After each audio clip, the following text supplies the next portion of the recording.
नज़र बद उनको लग गई है कि वो एक दफ़ा जब आउट ऑफ फॉर्म हुए हैं तो पलट कर वो फिर अभी अपना रंग नहीं दिखा पा रहे हैं और उनकी फॉर्म जो है वो बहाल नहीं हो पा रही और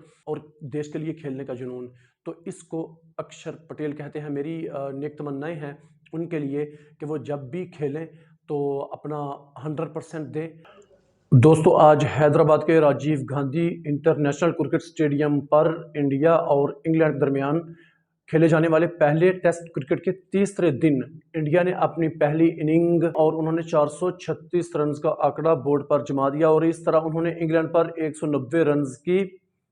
बहुत बड़ी बढ़त हासिल कर ली है, जिसका मैच के ऊपर काफ़ी ज़्यादा इम्पैक्ट पड़ेगा। और इंग्लिश टीम अब जब अपनी दूसरी इनिंग शुरू करेगी तो उसके ऊपर एक मेंटली जो है वो एक बहुत बड़ा बोझ होगा, दबाव होगा उसके ऊपर कि वो इंडियन सीमर्स का और उनके स्पिन बॉलिंग अटैक का किस तरह सामना करे और इस मैच को किस तरह बचा के लेके जाए, क्योंकि अभी तकरीबन 2.5 दिन का खेल बाकी है लगभग।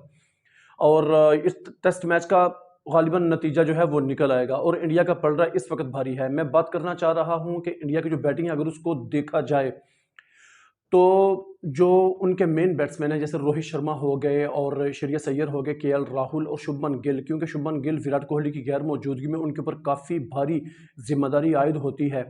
कि वो टॉप ऑर्डर में इंडियन बैटिंग लाइन को संभाला दें। थोड़े से आउट ऑफ फॉर्म है, पता नहीं उनका जो एक शायद नज़र बद उनको लग गई है कि वो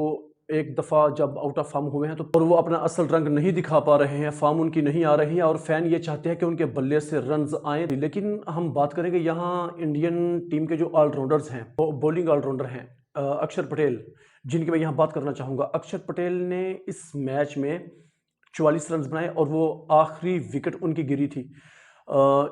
अक्षर पटेल ने 100 बॉल्स पर जो 44 रन की इनिंग खेली उसमें उनके 7 चौके थे और एक छक्का उनका शामिल था। अब 7 बाउंड्रीज वो और एक छक्का, तो 8 बॉल्स पर उन्होंने 34 रन बना लिए और बाकी उन्होंने तकरीबन 92 बॉल्स पर सिर्फ 10 रन बनाए। इससे अब देखें पता चलता है कि 9वें नंबर पर आने वाला एक बैट्समैन जिसकी इतनी परख है कि उसने विकेट के ऊपर स्टे किया, कोई लाउबालीपन ये वो शोखी में आके शॉट मारना ना, ऐसी बिल्कुल कोई बात ही नहीं है। और उन्होंने सिर्फ लूज बॉल्स का सामना किया, उनके ऊपर उन्होंने अटैक किया। ये होती है एक परख। अब अक्षर पटेल, मैं काफ़ी अरसे से इसको तकरीबन ये 2015 के स्क्वाड में भी मौजूद थे और उसके बाद फिर ये टीम में इन और आउट होते रहे, लेकिन देखें कि जब भी इनको मौका मिलता है ना तो ये उस मौके को हाथ से नहीं जाने देते। अब क्या करें, वहाँ इतनी ज़्यादा लंबी लाइन लगी हुई है कि परमानेंट आप टीम में जगह नहीं पक्की कर पाते हैं। रविंद्र जडेजा टीम में खेल रहे हैं, अश्विन खेल रहे हैं, फिर वाशिंगटन सुंदर भी आ जाते हैं। लेकिन ये अक्षर पटेल 2023 का वर्ल्ड कप था उसके इब्तदाई स्क्वाड में भी शामिल थे। जब अनाउंसमेंट हुआ तो उस वक्त रविचंद्रन अश्विन को इनके ऊपर तरजीह दी गई। हालांकि अश्विन जो अपने कैरियर के लास्ट मोड पर हैं इस वक्त और वनडे क्रिकेट से उनको तकरीबन मेरे ख्याल में संन्यास ले लेना चाहिए। और ऐसे जो नौजवान हैं जिनकी उम्र 30-32 के लगभग है और वो बिल्कुल ना होने के बराबर खेले हुए हैं, तो उनको मौका मिलना चाहिए ताकि वो भी अपने मुल्क की तरफ से, अपने देश की तरफ से थोड़ी बहुत जो सर्विसेज हैं वो दे सके, जबकि उनका एक अच्छा टाइम चल रहा है। अक्षर पटेल ऐसे प्लेयर नहीं है कि जिनको टीम से बाहर किया जाए, क्योंकि जब आप टीम से अच्छा खेलने के बाद बाहर होते हैं तो फिर आपका दिल टूटता है कि अगर अक्षर पटेल हो और दिल टूटने का सवाल ही नहीं पैदा नहीं होता, वो फिर बाहर होते हैं लेकिन उनको ये पता होता है कि मैंने जो मेरा प्रदर्शन है वो तो बढ़िया है, मैं अच्छा खेला हुआ हूँ। और जहाँ से उनको बाहर बिठाया जाता है वो जब फिर वापस आते हैं तो वहीं से खेलना शुरू हो जाते हैं।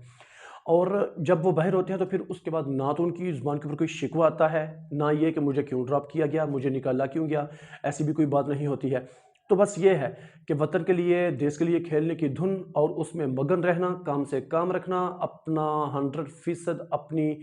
गेम के ऊपर फोकस करना और देश के लिए खेलने का जुनून, तो इसको अक्षर पटेल कहते हैं। मेरी नेक तमन्नाएं हैं उनके लिए कि वो जब भी खेलें तो अपना 100% दें और उनके बल्ले से भी रन आए, उनकी घूमती हुई गेंदों के ऊपर भी जो दूसरी टीमों के बैट्समैन हैं वो मुश्किलात का शिकार हों, इसी तरह रिप्रेजेंट करते रहे और परमानेंट उनकी टीम में जगह बननी चाहिए।